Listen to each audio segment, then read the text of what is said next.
The chair recognizes the honourable member for Killarney.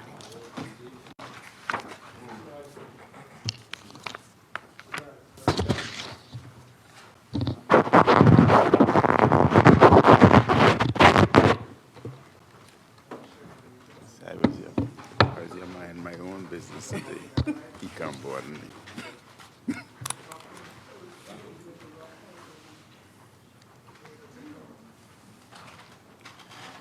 Thank you very much, Madam Speaker. Madam Speaker, we are fast approaching Christmas. There's very little I ask for personally, but I do ask for many things for my constituents, and I think it would make the greatest gift possible for the residents, some residents of Killarney. All I ask for a Christmas gift for my constituents is repair of the streets of Bohemia West. We need asphalt badly. That would be the greatest gift all members of Bohemia West would accept and enjoy. I also ask for the NICO condominiums, the damage in their roadway that we, all governments, are responsible for.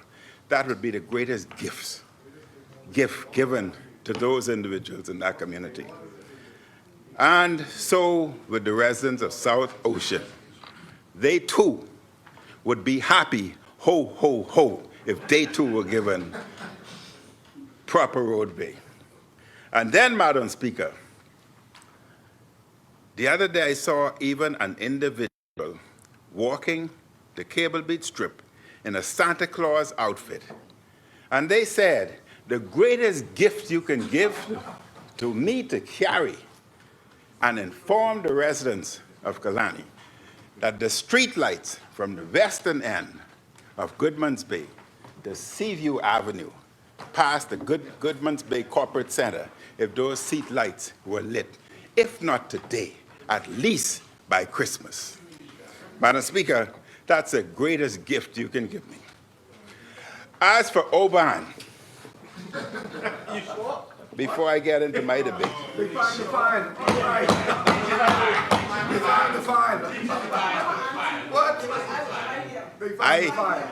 I addressed that on numerous occasions, and I will address that, again at the end of my debate. But, Madam Speaker, just briefly, in 2012, after the PLP won, the most famous words I heard were stop, review, and cancel.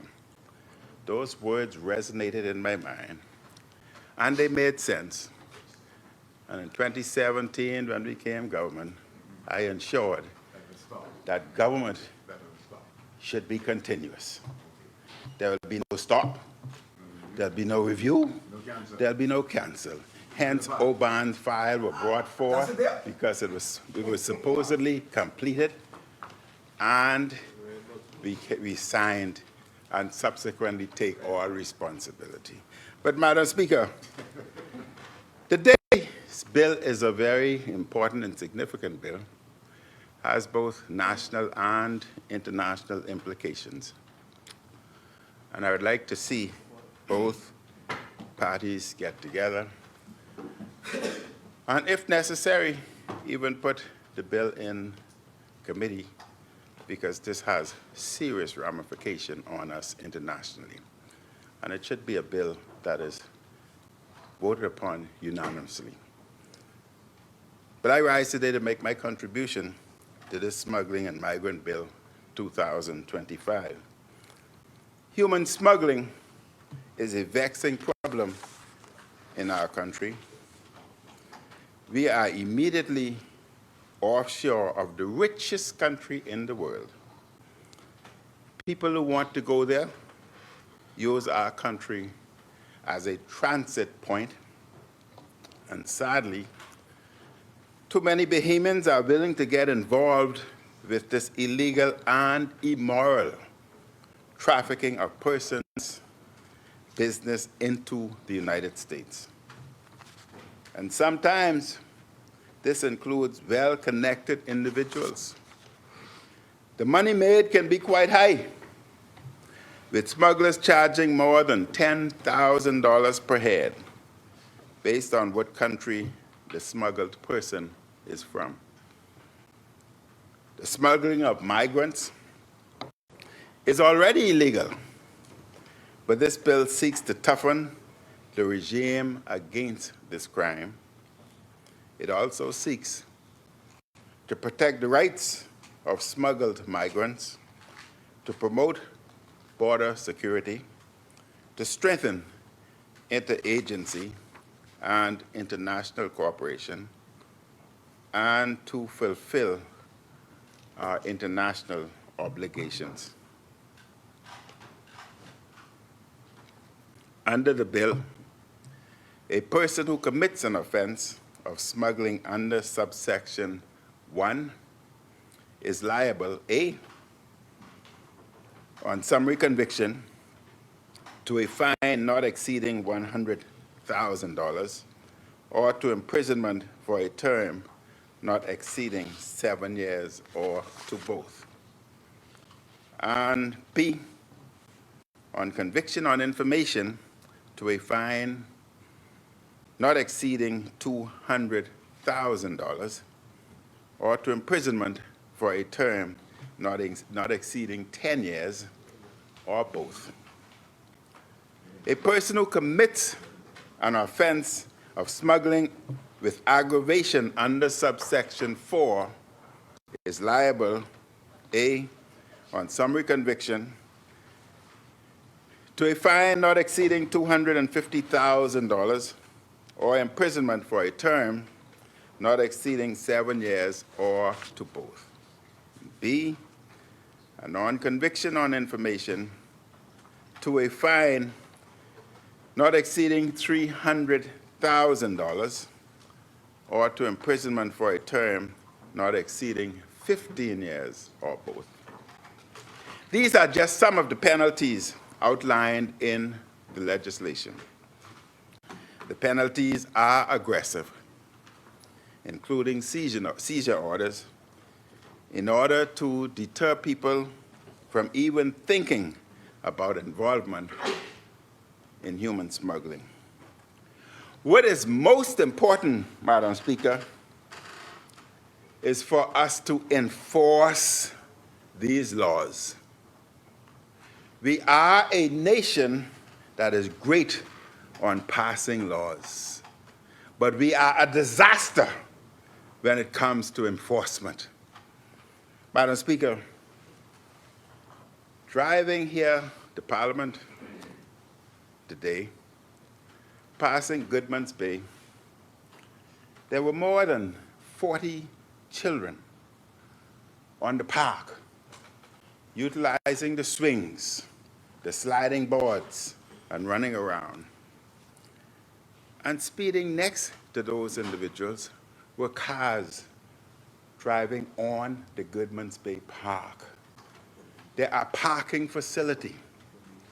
Madam Speaker, I said it in this Parliament before, and I want to remind this Parliament, because I do not want any disaster to be on their conscience. That area should be blockaded, because anytime you put chains, individuals move the chains and send their vehicles, cars, and trucks through. Obviously, these individuals have no respect for the law, and therefore it should be blocked off so as to save, possibly, some disaster outcome to our kids or individuals utilizing the park. Our kids could be in danger, and I would not want to read in the newspaper before or after the Christmas that there was an accident on Goodman's Bay where a child was knocked down by a car and possibly killed. We often make laws, Madam Speaker, with strong penalties. However, the Bahamas fails consistently when it comes to enforcement. We can be a beautiful country, a successful country. Enforcement is easy. I've watched Bahamians travel from here to Miami, and you'd never believe it's the same individual who walked off the plane, who walked on the plane with me, totally disordered, disorganized, and walking off the plane in Miami or Fort Lauderdale or wherever, and the most law-abiding citizen you can see. They conform immediately. Why is it that they can follow laws in another man's country but break them here in their own? Madam Speaker, if we want to be, we brag about being like Singapore. Singapore was made because of law enforcement. We have that opportunity. Let's do it. We often tolerate or turn a blind eye or benefit from a culture of corruption and criminality. Corruption cost this country, listen carefully, over $1 billion per year. Yeah, you can hear it again. Approximately $1.3 billion. According to UN, their statistics, 5% of GDP. About $700 million we lose annually to corruption. According to the IDB report, we lose another $100 million as a result of murders. And then according to reports, we lose about 16% of investment because of corruption. That totals about $1.3 billion. If we were to only manage or save 500 to 600 million of that, imagine we'd have more money for health, more money for education, more money for social services. We would possibly be in the position to reduce taxes as opposed to continuously increasing. These are simple things to do. Just as you are a law-abiding citizen, when you travel, for God's sake, enforce our laws. Follow our laws. Sometimes, Madam Speaker, officials are over-friendly, or take contributions from individuals charged in other jurisdictions with human smuggling, human trafficking. And I only want to say, again, on the matter of corruption, corruption breeds poverty and increases income inequality. So when we talk about war against poverty, let's first start a war against corruption and ensure law enforcement. What message does this send to the Bahamian people and other government about our participation in gangsterism and all manner of corrupt practices? Madam Speaker, much of our crime problem results from the inability of the state to enforce laws in a timely manner. If we are to realize the potential of this legislation, police and prosecutors need the training and resources to bring forward more human smuggling prosecutions. People involved must be arrested, successfully prosecuted, and jailed in order for a deterrent to be established to this offense. This bill gets at more than just the people who physically smuggle migrants. It also addresses those who are involved with the broader conspiracy, which sometimes includes those in public office. The legislation addresses those who intentionally harbors or attempts to harbor a smuggled migrant. A, to obtain directly or indirectly a financial or other material benefit. B, and to prevent the apprehension of the smuggled migrant. commits an offense and is liable on summary conviction to a fine not exceeding $100,000 or to imprisonment for a term not exceeding 2 years or to both. A person who abets or conspires to commit an offense under Section 8 commits an offense and is liable on summary conviction to a fine not exceeding $100,000 or to imprisonment for a term not exceeding 2 years or to both. These penalties, Madam Speaker, are important in that they get at broader networks of people who help smugglers. A person who harbors or helps a smuggler should be regarded as part of the criminal network. The proposed law also puts increased responsibilities on those who run vessels. A master, captain, or agent of a conveyance who fails to verify that every person on the conveyance possesses the relevant identity and travel documents required to enter our Bahamas, commits an offense, and is liable on summary conviction to a fine not exceeding $100,000.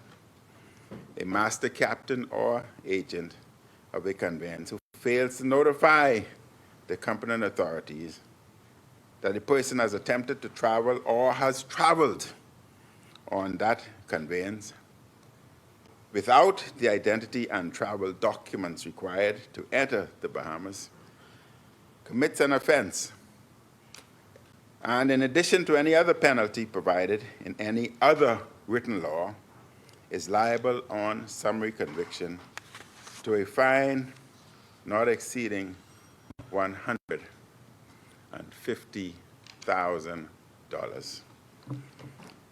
Madam Speaker, in human smuggling operations, the victims are the smuggled people. Keen to escape the desperation of their homelands, they fall prey to criminals and criminal organizations. This bill requires that we look after the victims of these crimes before we return them to their homelands. There is a right to urgent medical care. There is a responsibility of protection of smuggled migrants against violence, and assistance must be given to smuggled migrants whose lives are in danger. Smuggled individuals, Madam Speaker, also have the right under this bill to sue in civil court the person or people who smuggled them. Madam Speaker, I would like to address another issue related to migratory people that is of great national concern. I want to encourage the government to keep executing the shantytown removal policy. This is a policy started by my administration. There was a court injunction against us, which a number of people found curious. That injunction was lifted during the PLP's term. The government has cleared shanty towns across the country. This was necessary. In the past, we have been too slack and too permissive when it comes to these unregulated communities, which are a danger to the residents of those communities as well as to the broader society.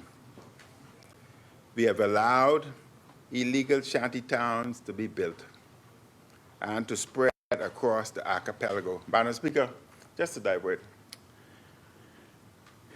I remembered when I was Minister of Health, there were outbreaks in this country of tuberculosis. And there were several cases of malaria, which had posed great danger to our tourist industry. We were being punished for that by the first world countries, and which could have damaged the economy of the Bahamas. These were believed to have commenced within shanty towns. And as Minister of Health and a doctor, I had the privilege of going into the bush, looking for individuals who were living in the bush, living in shantytown, and providing them with medical care, ensuring that they did not have tuberculosis, trying to minimize the spread of tuberculosis and malaria. I say that to say that those individuals need to be regulated and given proper medical care, because in an unregulated manner, they pose great health risk to your country and disaster to your economy. So don't ever take it lightly. We have allowed illegal shanty towns to be built and to spread across the archipelago. We allowed large shanty towns to develop in New Providence and across Abaco, which resulted in a variety of problems. The consequences have been tremendous and terrible for our country. There are no official statistics to inform us, but certain reasonable assumptions can be made. There are tens of thousands of undocumented people and their descendants in the Bahamas as a result of our failed and broken immigration system. Some of them live in shanty towns. All shanty towns must be removed through lawful means. In these shanty towns, Madam Speaker, they have an underground economy. That economy represents millions and millions of dollars, and they should be introduced into our traditional economy, which would help to expand the economy and have more revenues to deal with health, education, social services, and others. Those found in those communities who have no legal right in the Bahamas should be deported. Individuals, regardless to whether they are from shanty town, west, east, north, or south, if they are illegally here, should be removed. Those who are entitled to documentation should be given their proper document so they can become a part of the society. I will smile in the camera as I speak the truth. Look at the camera. We must send a strong message to potential undocumented peoples who might come to the Bahamas. You will not be able to set up illegal communities if you come here. That message must be sent loud and clear. Madam Speaker, we will not tolerate our laws being broken in this manner, which sometimes leads to other illegal activities. Madam Speaker, as they disturb me, I get my 2 minutes back.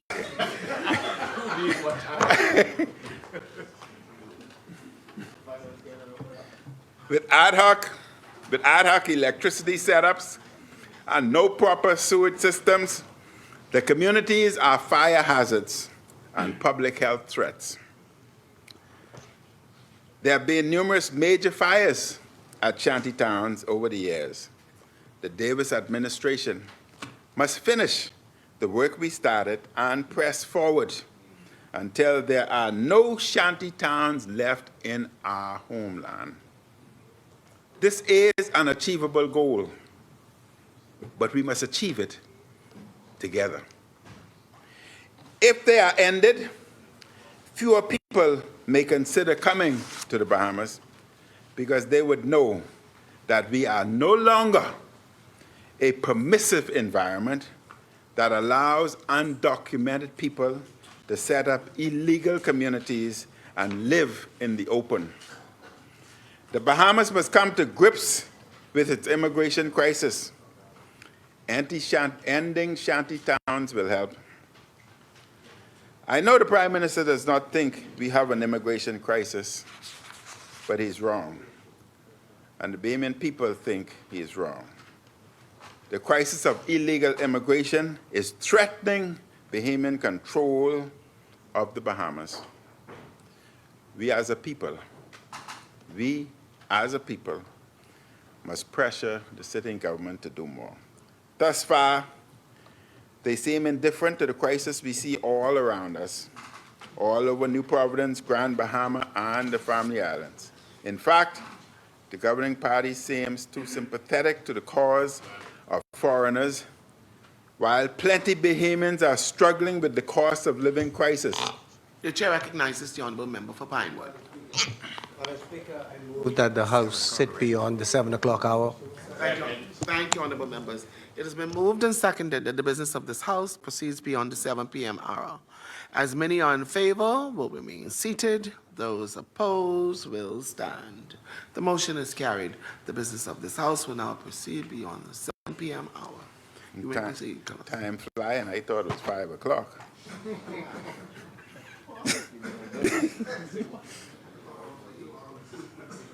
We must make our leaders, who we elected to power, govern on our behalf. The Bahamian people should not sit silently by as more and more undocumented people gain rights in our country, while Bahamians are struggling. The PLP used to say, Bahamians first. Perhaps this was just a slogan to get votes. Bahamians must speak up and demand change.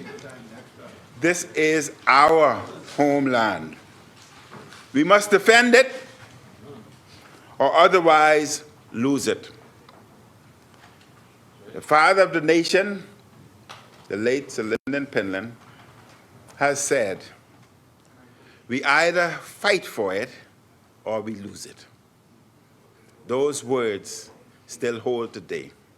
We either fight for our nation or we will lose it. Madam Speaker, I am happy to hear that Section 11 of the bill had been withdrawn. I had a concern, but I'm happy that it was withdrawn. And again, I close.